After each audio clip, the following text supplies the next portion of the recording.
And we are back here for Game 2 of the final series of the Reddit Dota Radiant 2 team League ban. Season 3 between Queen's Park Rangers and User Friendly. Dire team ban. QPR able to pick up the win in Radiance the last ban. game in just under 40 minutes, and they're going to start off with basically the identical draft that we had at the beginning of Game 1, in which Slark and Ancient Apparition are the first two bans coming out from QPR, and then the Ember Spirit is banned out 10 by seconds User to Friendly. go.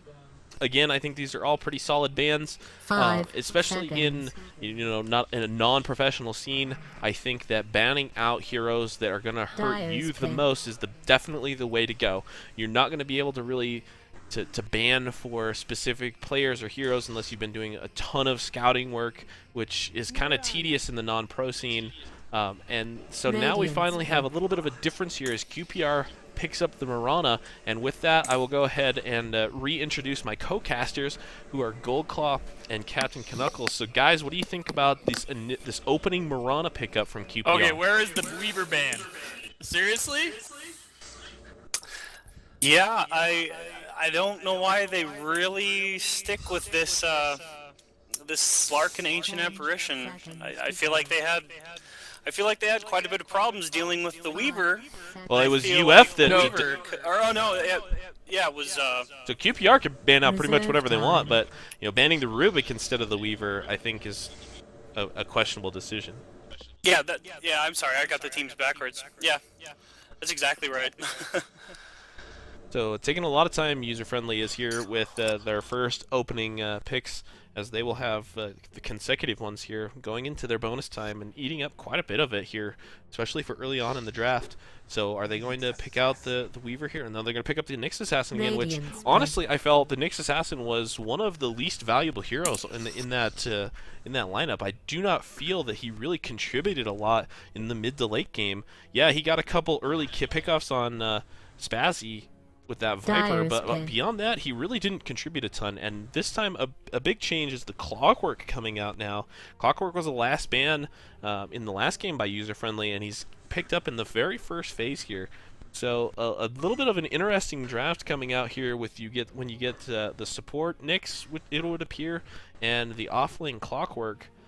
So again, going for a little bit of an initiation and team fight at the opening, while QPR 10 seconds. kind of to going go. for another one of those heroes that adds a lot to a push. That 5 Moonlight Shadow seconds. is great for ganks. So seeing a little bit more of the same Reserve from both time. teams, which I have to question User Friendly in doing that. Well, and the other thing I don't really like about the Clockwork pick is Mirana makes a great Dire's ban. counter to Clockwork. She just locks the arrow at the cogs and you're likely to hit Clockwork. I mean, it's just an easy arrow. It's an easy way to control Clockwork a little bit more. Clockwork is not extremely effective against Mirana. You can't go in on her either. She'll just leap out of it, so... Radiant's The Sand King ban. picked up by QPR, course. which is definitely something that we don't see very often here. The Sand King is a decent support, but that stun is just got no Dire's range ban. on it in the early game, and he does require that Blink Dagger in order to really be able to use that ult Radiant effectively. team ban. Bans coming out, we have the Jakiro banned out, followed by the Bat Rider by QPR, and Bane banned out by User Friendly, who's taken a little bit of time. And there's that Weaver ban. So Radiant's they pick. did, in fact, learn their lesson. Don't let Locke get the Weaver, and so he is banned out here. So other than the Weaver there, what do we think of the bans coming out from either side? I don't... I think the ban. Oh, Dire's sorry, ban go. on, yeah, I think the ban on Bane is good.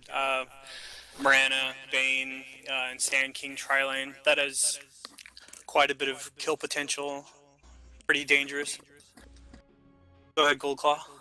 I don't love the Ember and the Rubik ban, but beyond that, all the rest of the bans make fairly sense. I mean, QPR just must hate Slark and AA. They ban it every single time, no questions asked. I don't know why they do that, but they freaking hate that. And I will say I am a sucker for Tiny, and I do enjoy him quite a bit, so I'm kind of excited that QPR just picked him up.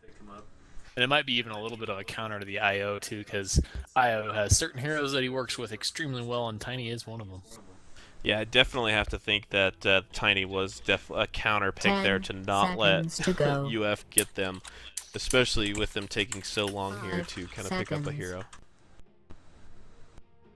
So there is a little bit of talk about an echo in the Reserve chat on time. Twitch, so we are investigating, trying to figure out what that is, so if you'll bear with us for a couple seconds, we'll try to get that technical issue kind of ironed out. It didn't seem to happen in the first game, so hopefully that's just a minor thing. As UF goes into their bonus time once again, they're going to creep down towards a minute here, as they're looking for something to pair up with that IO, I would assume. Do you think that they were trying to pick up the Tiny? I do. And I think QPR just screwed him out of that pick? I really do believe, because I as much as I kind of like the Tiny pick, I don't really know that he Dyer's fits pick. in with the Mirana and the Sand Kings especially well. So it does look like one of those things where they're like immediately, oh, don't let him get the combo, which is why if you're gonna go that Tiny Wisp combo, I don't understand why you didn't pick that at the beginning instead of the Nyx Clockwork. You had those consecutive picks there. You could have done that, and then instead they pick up a Morphling, which you have been seeing a lot in the current meta. But I still don't really get it. Morphling's not a great 10 hero. He seconds can to he can go. do the shotgun if you get it early enough in the game. But other than that, you know, you Radiant see him team picked quite a bit ban. lately, but we've seen him lose quite a bit lately in the pro scene. And Naga Siren picked up by QPR, so they're going pretty high aggression, high late game here with the Naga, which I'm assuming is going to be 10 a seconds to support, go. but I guess they could. I mean, at this point in time, they could send 5 the Tiny seconds. mid with the Mirana offlane and the Naga Siren top, but it doesn't seem very likely that that would be what they would want to do. Reserve time. QPR definitely needs a range hero with their last pick. They're very, very melee right now. So back into the bonus. Who do unit friendly pick up to pair up with this IO? Team ban. You know, maybe they're planning on pairing the Morphling with the IO. I don't. Again, I'm not really 100% certain. It really looks like that IO pick was kind of countered by that Tiny pickup. Tiny doesn't really 10 fit into QPR, seconds to go. and there's not a whole lot of heroes left for user friendly that are going to go along with that IO that'll go with their lineup. Again, they also need a Radiant's ranged pick. hero here. I feel, but I don't know that we're going to get one. I'm really interested to see what comes out here. With the Viper and the Lions picked up as the last bands, I think those are both fairly good, fairly interesting bands. The Viper would have fit in pretty well with User Friendly's lineup. The Lion, QPR definitely needs some kind of range support, so that could have been it. 10 seconds to go. But we will see. 5 And, seconds. they're going to use up their bonus time here. Reserved. I'll be interested to see what they choose. I don't really see IO and Morphling being a very effective combo. I mean, it's possible they could use it paired with Nyx, even Clockwork actually. But I don't know. We'll see. And the Storm Spirit comes out from user friendly, so they do in fact get a ranged hero and a little bit more map presence from that ultimate. But again, not really a hero that I would expect to see with an IO there. You have to feel, at least I think that you have to feel that QPR really kind of pulled the wool over user friendly's eyes with that Tiny pickup. And the Disruptor, so a ranged support is picked up by QPR, and the Tiny will in fact be going mid as P Diddy picks him up. Locke will be on the Naga Siren, so that will be the carry. And Spazzy the Professional goes on to the Mirana, while DNT Inferno and I Did Your Dad will pick up the Sand King and Disruptor respectively. And so we've got Caro back on that Nyx Assassin, Toon Tamer this time, who played the Bane last time. He'll be on the Clockwork, so that'll be interesting to see. Are they going to play a... Maybe he is their normal offlaner, and so they just played the Bane offlane last game. SK Land will be on the Morphling, so he will once again be the carry. Vukapella on the IOs, and Spanking on the Storm Spirit. So right now we have SK Land heading towards the mid lane with Vukapella, and Caro heading bottom lane with Spanking. So kind of an interesting laning choice if this is actually what they're going to do. Are they going to dual lane this mid?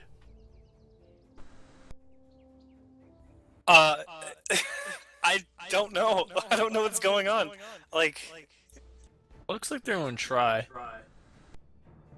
Well, the QPR is definitely going a tri-lane top here. Locke is going to be supported It's by almost time for D&T everybody Inferno to and I die. Did Your Dad. While, like I said, P. Diddy will be on the Tiny heading mid, and Spazzy's heading off lane here. Pings come out on Spazzy, so they know he's here. He throws out the ward, which Caro definitely just watched, so if they want to counter this, they're going to know exactly where it's at.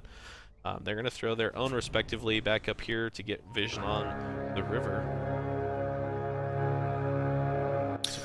but I definitely feel like QPR has a great lineup. I heavily favor their lineup in this. Yeah, I would definitely have to I do agree. agree that I think.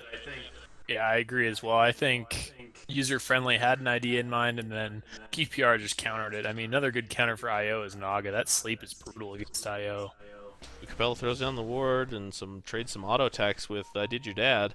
Does not realize that D&T Inferno is in Viz there, I don't think. Maybe he did. Maybe that's why he's backed up. Stun thrown out by Tiny. It's SK land. A little bit of early nuke damage from P. Diddy. And Vucapella heading towards mid, so it does in fact look like they're going to try to dual lane this.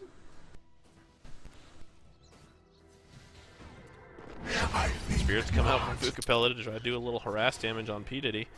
And 3 of them will hit, but nothing more. Down here at the bottom lane, you see Spanking and Spazzy trading off some blows. So Spanking, who was mid lane last game, trading into that off lane or to that easy lane farm for Storm Spirit, so still getting the solo, while Vucapella and SKland kind of head towards this mid and try and control P. Diddy.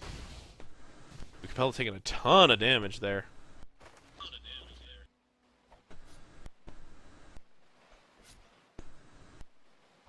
Yeah, I just don't know what they're going to do. I mean, Clockwork's going to have to be very passive up top, but that's okay. Clockwork's good at that. They don't have a ton of right clicks or nuking power, so he should be all right. Bottom lane will be probably trading blows. If you get a lucky arrow, you might get a kill out of it.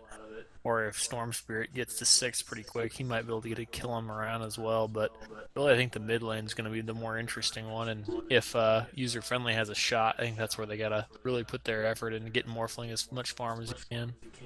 D&T Inferno and I Did Your Dad stacking up this easy camp here and pulling for the Naga Siren, trying to get that wave back a little bit while Toon Tamer kind of tries to passively soak up some experience.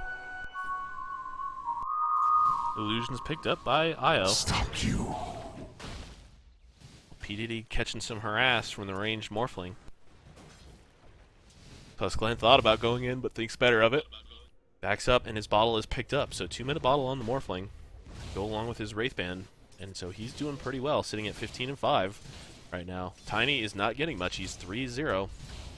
He is level 3, but so then is the Morphling, and even the IO is level 2. So this lane definitely going in favor of UF right now. And they absolutely need that. I think this is where the lane is going to... Oh, they're going to go on. SK Land dives in with the waveform, but misses P. Diddy. P. Diddy's still in a lot of trouble. Throws up the stun, and IO will die to the tower for the first blood. A very unfortunate series of events there. If SK Land hits that waveform, he gets P. Diddy right away for the first blood instead of cleaning him up afterwards. But instead, P. Diddy is able to stun him up in the trees there with the tower gaining enough vision on the IO to kill him off. So a good little pickup for Tiny. Even though he dies there, he gets that experience and he gets a little bit of bonus gold so that when he dies, it's not as effective or affecting to him. That was a great play on Tiny. Clutch stun. Meanwhile, at the bottom lane here, Caro has rotated down, and so they're looking for a little bit of aggression on Spazzy here. They know that they caught him out last game a couple times, and they're hoping to try to repeat that performance. Caro only level 2, so he's been kind of ducking around in the forests, it appears, and pulling, which is what he's trying to do right now. He could have waited and stacked that and pulled... Oh. He fails the pull, It's too. one creep. He gets 1 creep and no stack available now with only 2 seconds remaining, so not a good sequence of events there for Caro. As up top here, Toon Tamer's got Locke in a one-on-one situation. He will get Riptided, and which brings him down really low. And Locke's got this big, heavy push with him. He could do some damage to the tower, or even potentially kill Toon Tamer here if he's got the net. And he does throw out the net. He's got another Riptide available. Here it The comes cogs up go out. top. Cogs are up, and so yes, Locke is going to. Oh no, the Disruptor picks up the kill on the Clockwork. A little bit of a Radiant's delay top there on tower is under showing up who attack. got that. Meanwhile, at bottom, Spanking's kind of pinging out. That's Spazzy. Glorious And things. potions Radiant's up. top He's got a tower is bottle under and boots of siege. speed in his stash. And back towards mid here, the IO is level 3, Morphling is sitting at level 5, 30 and 9.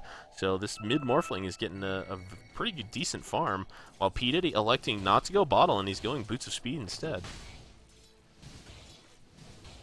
Up top, going in on the Clockwork a little bit again. They will get cogged out here. Mana drain on Locke, so he has no mana to do anything. And a pause here coming out from user friendly because of lag problems once more.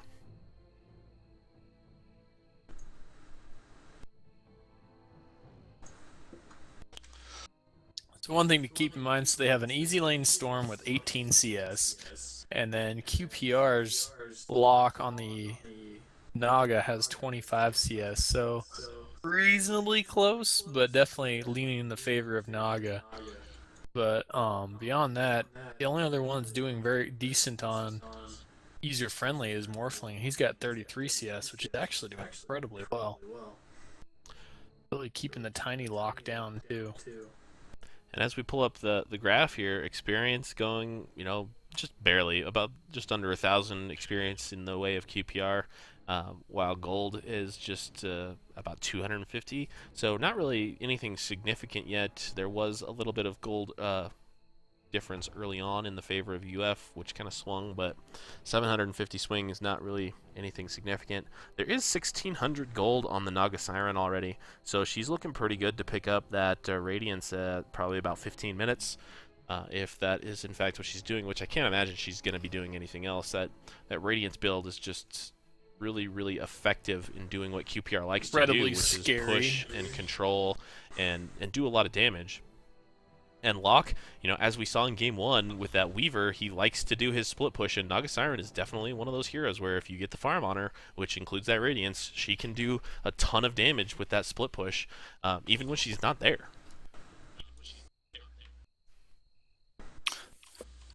Definitely. If Locke ends up getting even remotely built, it'll be a scary game for UF. But as they stand right now, things are fairly even, 1-2. Vukapella disconnects from the game completely now, so not 100% what's going on. Maybe trying to reconnect to grab a better connection to the server.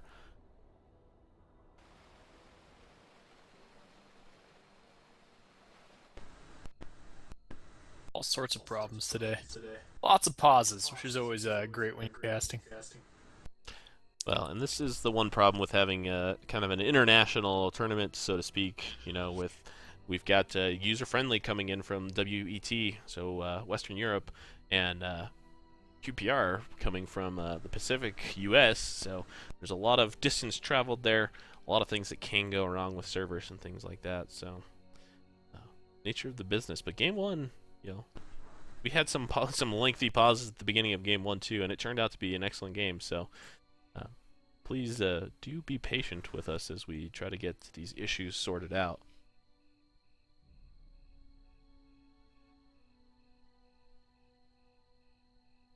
So what do you guys think if they have to take it to late game, can Morphling and Storm out carry a Tiny and Naga? No. I don't think so. No, I don't. I totally agree. And even middle game, I mean, Morphling's one of those heroes that he's got okay nuking capability, but his right click doesn't come on till late game. This draft just boggles my mind. Not really sure what's going on. I think this IO pick will end up really biting UF in the ass. I don't think it's gonna do much for the team at all. I mean, who's he gonna bring in, Nyx?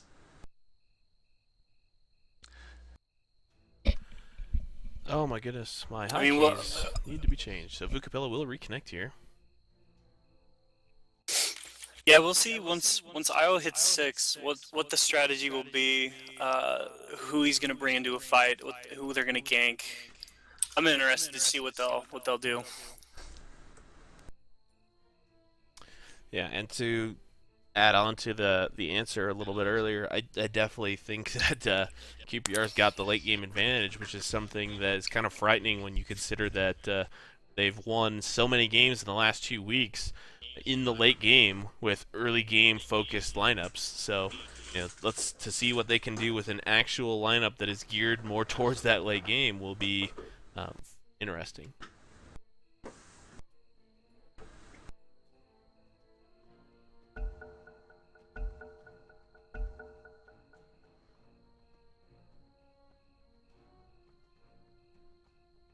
Spazzy tries to resume the game, but immediately pauses it back.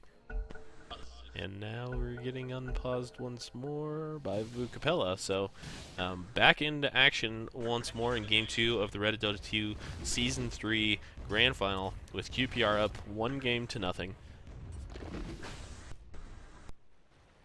SKland definitely getting some really good farm here in the mid lane, which, even though he is in the mid lane, he is in effect their easy lane hero. This is definitely the most controlled lane for Morphling. He's the hero that they definitely want to get farmed up. He's their one. So having him at 36-11 is really good. And now P. Diddy coming in with the stun and toss, which will just destroy the Morphling. So not what you want to see there. P. Diddy had been fairly well controlled up to that point. He did get the first blood on the IO next to the tower, but other than that, he had not been getting a ton at only 10-2, but with that kill, really sets him up to do some good things. Io's gonna be in some trouble here. Oh, no. Yeah, Maybe. And the Disruptor is there, so the Disruptor ready to Morphling is add coming something back, to the though. fight, and the stun comes out on Vucapella.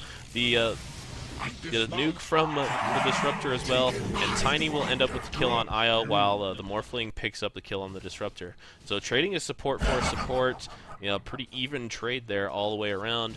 But P. Diddy having that extra first blood plus the kill on Morphling really gives him an advantage, and he's going to come down here and he's going to find a double damage. So he might try to go roaming for an additional kill or two here, and he is. They did spot him out there with this ward. Dyer's middle tower is under attack. But the Nyx is still in the forest here, and he's in a lot of trouble. The double damage Tiny here throws out the stun. But the stun, the return damage, not enough. Toss to kill the...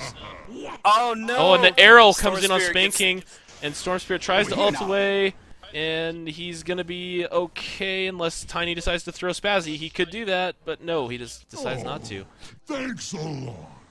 Very lucky that he was bottling at a time when he was in range of the throw. He didn't have the mana to actually do it, so he couldn't pull it off. That's what saved the Storm Spirit. So Spazzy and QPR's Ossiel, so is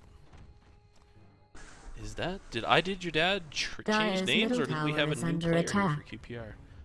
Not 100% certain. I guess I just assumed earlier that was I Did Your Dad, but it definitely could be another hero from another player from QPR. In the meantime, Spazzy... Yeah. Bottom tower is being attacked. It's probably that's nothing to worry about. Disruptor. Oshel? Yeah, Oshio? that is not I Did Your Oh, Dad. Caro definitely hits the stun, even though the arrow went through him. That was kind of weird. Spazzy the Professional, though, in a lot of trouble. SKland waveforms, throws out some auto attacks. The Io Radiant's orbs. bottom tower is And under Murata will be siege. killed by the ranged creep there, it looked like. Io did a lot of damage and had an auto attack coming, but the ranged creep able to pick up the kill, and SKland picks up his Ring of Aquila. That feels Disruptor better. picks up a A little regen. harassing to Storm up top. Storm went for the region and got glimpsed back. Kind of a thing for Disruptor to do. Toon Tamer sitting up here at a balmy 6-0 for CS with 1 death. Things not going particularly well, but he is almost level 6. Pings come out from the Mirana for him, and he's going to try to TP out, and he is going to get out. Dyer's So bottom he tower recognized is that being they were coming attacked. for him, and they got out as quickly as they can. In the meantime, P. Diddy in a lot of trouble here. Spanking ults in on him, throws out some blasts. The stuns come out in the toss, and P. Diddy turns it around. Storm Spirit gets a little too in close to the tower, takes a couple shots, and then the stun toss combo able to Dyer's clean him bottom up. tower is under Well siege. played by P. Diddy, knowing exactly where he needed to be there. This Tiny and his giant cojones. Well, Handsome. Tiny's really effective against certain heroes, and user friendly has a lot of those certain heroes. You know, low mana or low health heroes that he can just nuke down in the beginning of the game. And there's quite a few of them, and you're seeing how effective he is against them right now. He's gonna go up on Morphling on bottom too. Bottom tower The toss has followed fallen. up there, so there's quite a bit of damage, He's but he's not going to actually- be able to do anything. He's going to have to run away here. The regeneration provided by that IO was enough, but the arrow Oh, hits on the sick SK land, arrow. followed by the toss, Dyer's middle and he's going to have tower is to being morph attacked. strength as quickly as he possibly can. The field is not going to hold him up. The lightning bolt Oh, on him. He no. gets glimpsed back into the Beautiful team. Tries to glimpse. run the other way, but no, he will fall to Spaz the Professional. So a great team fight there from QPR. A lot of support coming in for P Diddy at the last second. That arrow coming up the hill here, you know, and those things change direction as they come up the stairs. So that was just well done by Spazzy to land that. Dyer's middle tower is under siege. In the meantime, Toon Tamer just trying to harass Locke a little bit with those cogs, but Locke's got 3,600 gold, so closing in very quickly on that Sacred Relic, and definitely on pace for a 15-minute or so Radiance. So QPR is looking really good right now, even though Morphling is at the top of the CS charts. Naga's not very far behind, only 4 CS behind. And Locke's just doing what Locke does best. Oh, and I think we're gonna have a kill on top. And so yes, see the Sand King go in and Locke kind of. Yep, Sand King went in, stunned the clockwork, and Locke followed it up with an easy couple right clicks. And sitting at level No 3, ward you to can give him see, sights. They had no idea that he was coming. see the range on that stun level 3 much better than it is on level 1. Level 1, I think it's about half that. Yeah, 350. It's so awful. It's really awful level 1, but he's at the point of the game right now where that stun is actually very effective. P Diddy's got phase boots and Drum of Endurance sitting in his stash, so he's probably going to be starting to work on that that Aghanim Scepter very shortly, I would imagine. He could have that up by 20 minutes, and QPR with the Radiance and the Aghanims on the Tiny could be just doing crazy. And IO Gank coming in here. Spanking zips in and then pulls him back. P Diddy throws up the toss, but not going to be enough. Well, actually, it will be enough to kill the IO. Unfortunately, he falls Radiant's as bottom well. tower is Arrow under hits this siege. last creep here, even though we're still getting that animation glitch with the arrow going through. And DNT Inferno and OCL are now mid.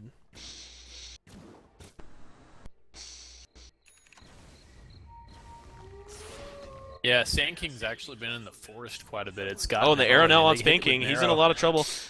And Spazzy the Professional is looking to clean up there. The Starstorm, Radiant's the arrow middle followed by the tower is under Starstorm, siege. enough to clean up Spanking, and not. I mean, very well played by Spazzy, but a little questionable sticking around there like that and standing in one spot. By Spanking. Thanks you. And the arrow comes up here to kind It's of also kinda scout funny, Toon Tamer. Disruptor actually glimpsed him there, and it did absolutely nothing. So it was just kind of hilarious that he tried to do that panic. Oh, I got to use all my abilities because I'm a support, and it doesn't work the way on Disruptor as it like a lion or a shadow.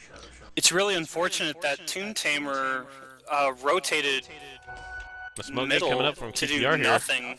And they're going to run right into the Nyx Assassin. PDD's hasted up. Nyx Assassin goes invis, but Dyer's Dust middle comes tower out. is The being stun attacked. on Karo, the toss, and Karo will Murder fall to spree. Spazzy, who is on a murder spree right now. 3-on-1, while the Tiny is 6-2, and QPR is in a great position, 11 middle and tower 4, is under 11 and siege. 5 right now, as the Clockwork apparently picks off the Naga Siren up here with the rocket Spanking jumped in there there, we go. and I missed it completely. Dyer's top tower is under siege. That's what I was hoping he would have done about a minute and a half ago. I'm glad he did it though, finally. Middle tower is under As Yeah, 'cause- Naga was really chilling up there with not enough health. And she was just about to have enough for her Radiance too, and so that put her about 200 gold back. attacked. So they held it off for about another minute or so. And Spanking jumps They in picked here up on Tiny P a Diddy, but he's silenced by the ults. Stun will hit nobody, and neither will the Disruptor ult in field. So kind of a waste Radiant's bottom tower there from is the being Disruptor, attacked. throwing out all his skills and getting all of nobody in there.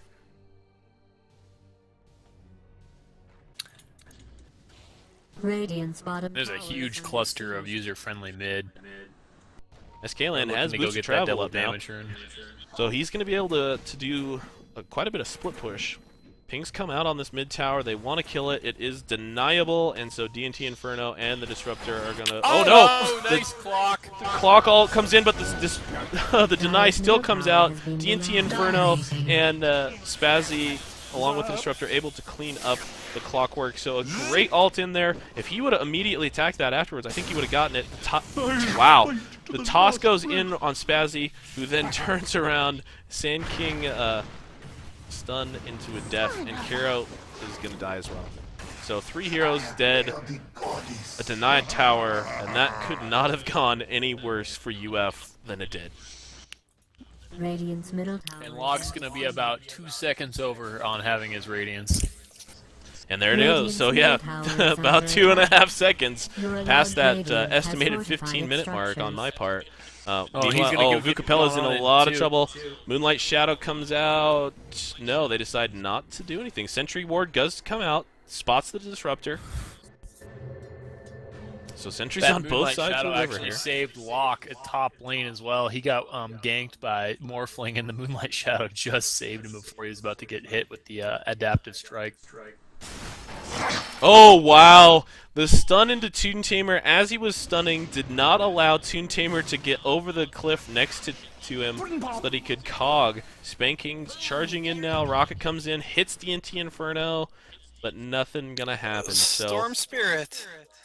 a very unfortunate series of events. Storm Spirit has the mana. He could have gone in on that, but I don't elects not know to. why he didn't go in.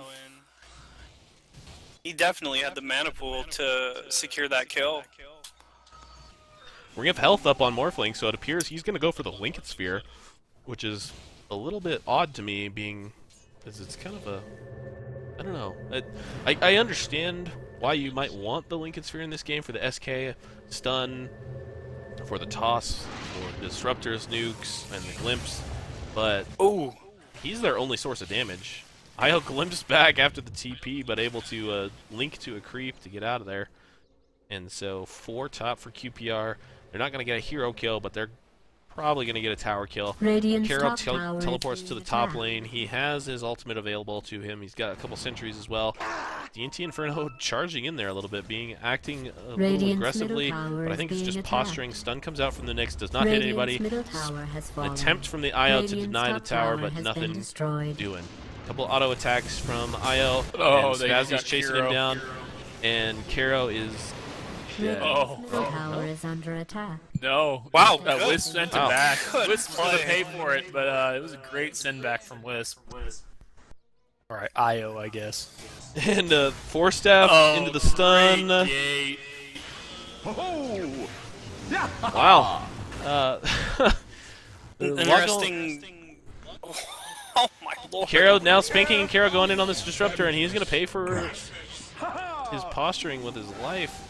SKLand going in Clockwork on hookshot. D&T They'll hit Inferno, IO and the Song of the Siren comes out, freezing SKLand where he's at, but D&T Inferno is not going to teleport out, instead going to elect to stun up next to the tower here, and he's stuck. He's stuck. He's going to have to TP anyway if you want. Yep, and there goes the TP.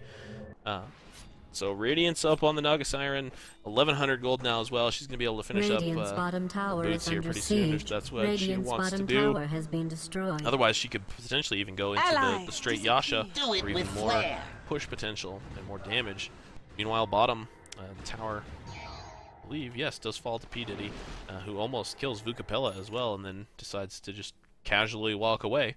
Picks up the DD rune and now heads They're going up on Morphling back towards top bottom. lane.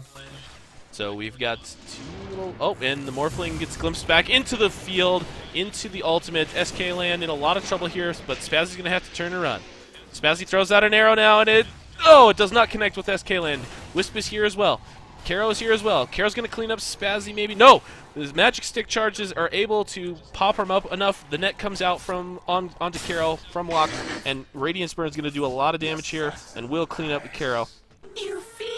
That was very, very interesting. SK-Land on the Morphling had Disruptor, dead to rights, had Waveform, decided to BOT out.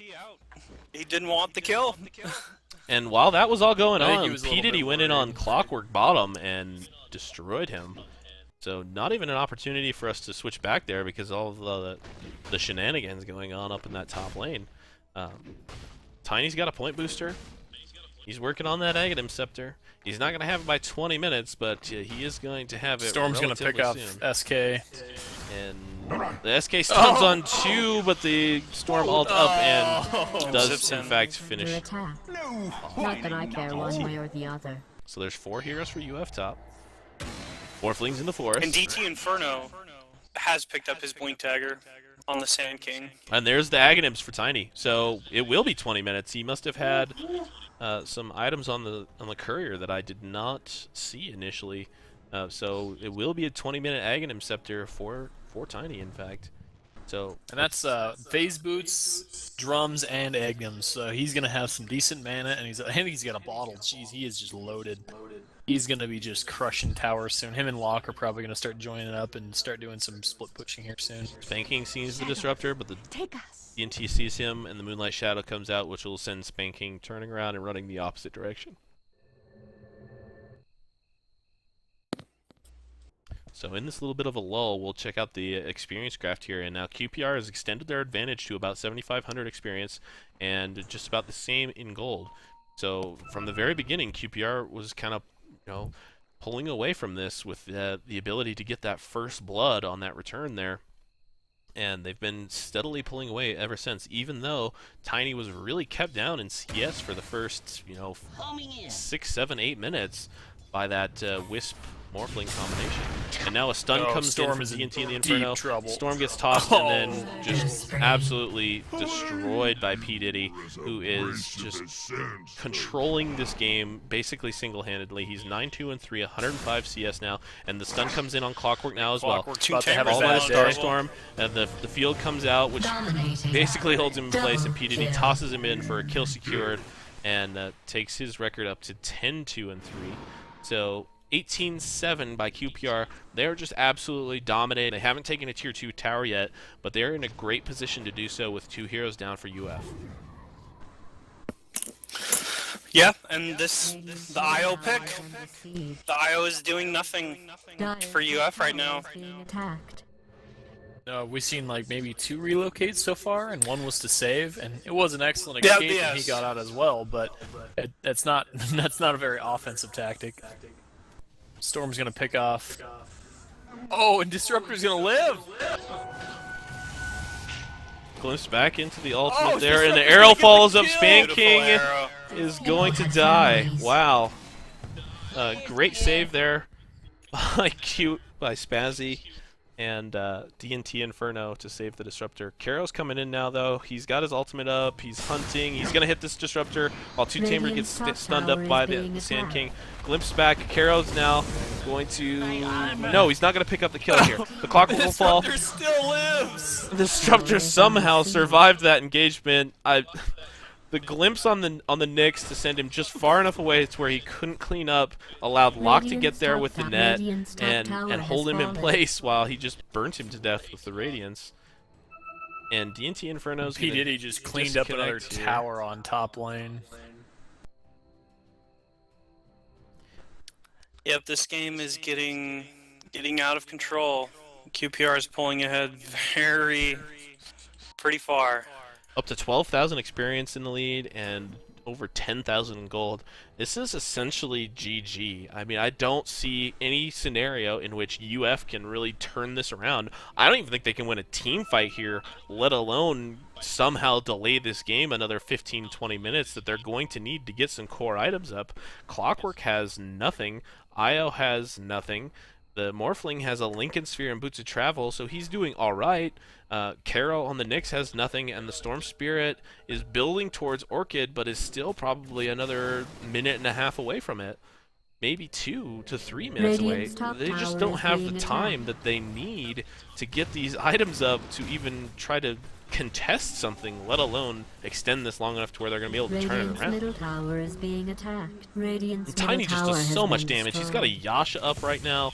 He does over 300 damage per attack, and he's actually attacking at a fairly reasonable rate for a Tiny. He's going for that Manta style. Wow. Got a jump here on DNT Inferno. Inferno, who's being crazy over here and gets just blown up. I'm not entirely certain what he was thinking about doing. I believe there was an illusion of someone, and he, for some reason, he bro struck it. But I don't know what the follow-up plan was going to be for that.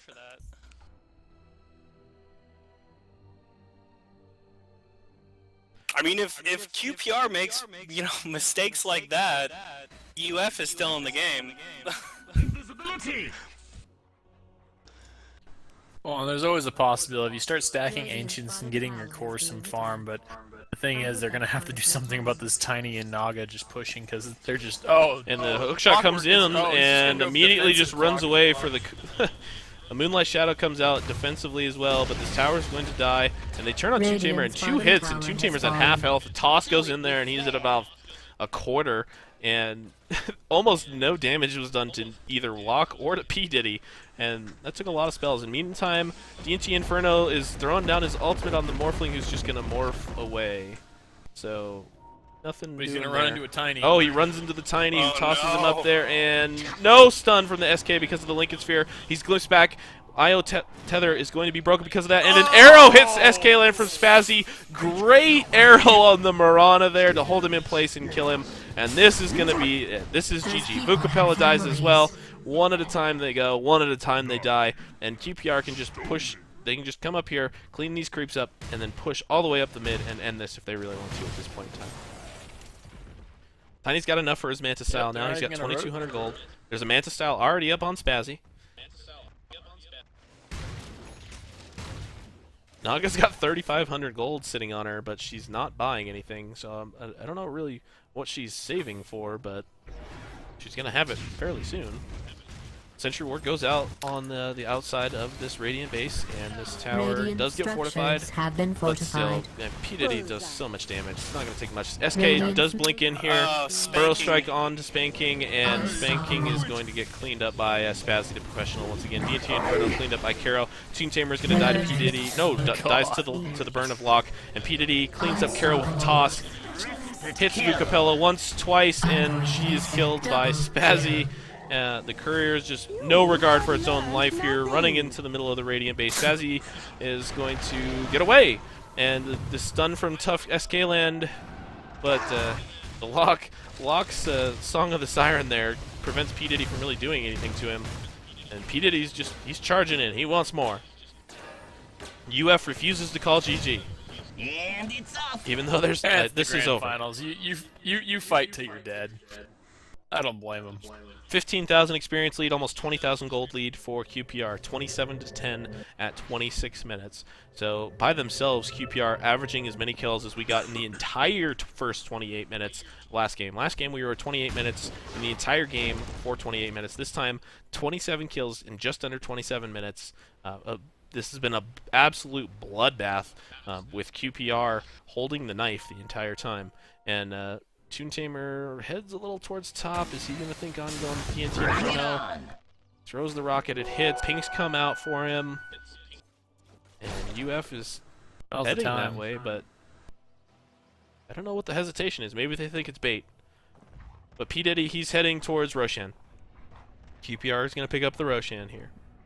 And with that, P. Diddy is going to be essentially unkillable. He's got 2,400 health as it is. He's got that craggy exterior.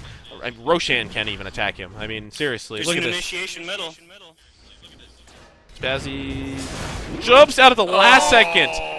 Disjoints the attacks at the absolute last possible second. Hits the arrow on SK Land, who is just morphing up strength like crazy. P. Diddy throws a couple of auto attacks with that cleave and a toss, and he gets 2 kills there. Oh, he gets 1 kill while Spazzy cleans up the other, and Disruptor is going to probably maybe... No! P. Diddy with a long range stun gets him low enough for the Disruptor Blast to kill him, and P. Diddy throws out a stun. It will not hit Karo, and so he's just going to kind of walk into their base casually and destroy this tower. What a disaster! Oh. That arrow was about 300 units from hitting him too when he was running away there. That would have been just an epic arrow. Just the play there by Spazzy to be able to disjoint the attack that was going to kill him at the absolute middle last tower has been possible second destroyed. really turned that around, and Clockwork able to hook away from certain death with the glimpse there. But it's not going to do any good. Morphling buys back, Rax is down, QPR is just going to back off. Even though there are 4 heroes that are very low, Locke is still at full health, and he's got Song of the Siren left. There's the and tap there's out. the GG. They recognize that there's no comeback from this, down 30-10 with a Rax down also at 28 minutes. QPR just, again, showing that they are a dominant team here in winning this game Dire's too. top tower is under attack. So, final thoughts here, guys, as QPR wins the finals of Season 3 Grand Final 2-0. Dire victory. Yeah, I mean, They were that, they were a great team. I mean, they were obviously the winners. I mean, they were so far ahead of every wow, I forgot their names. User friendly. There's just no question they are definitely the winner of the grand final. And LaSalle looks like user friendly is a bit upset. I think their drafting is unfortunately what got them in both games. I just think in both games their drafts were significantly weaker compared to QPR's. Definitely more so in the second game than the first game. But I just think QPR had a lineup and they stuck to it and they executed it almost flawlessly. From my perspective, I think Game 1 was QPR just outplayed UF. I mean, they straight up, like, I thought the drafts were pretty comparable, but I think that they really got outplayed. Game 2, I feel that QPR outdrafted UF, and that was the difference in this game. Yes. Picking up that tiny where UF clearly wanted to get it to go along with the IO just destroyed UF's hopes of having any kind of response in this game. They should have taken that IO tiny in the first consecutive picks that they had. Instead, they decided to go with the Nyx Assassin and the Clockwork, who went 0-6 and 2-7 respectively. So, Game 1 was really a story of QPR just outplaying, and Game 2, I felt, was outdrafting. So a little bit of a great series from the perspective if you got to see QPR play some great Dota. Not as close as last week's between Power Trip, but still a really exciting finish to the Reddit Dota 2 League, and I am super excited for Season 4, which we will be casting with a little bit more frequency. So stay tuned to that. Once again, we are All About Dota. If you would, please favorite our channel. We are twitch.tv/allaboutdota. And have a good one, guys. See you later. See you guys. see ya.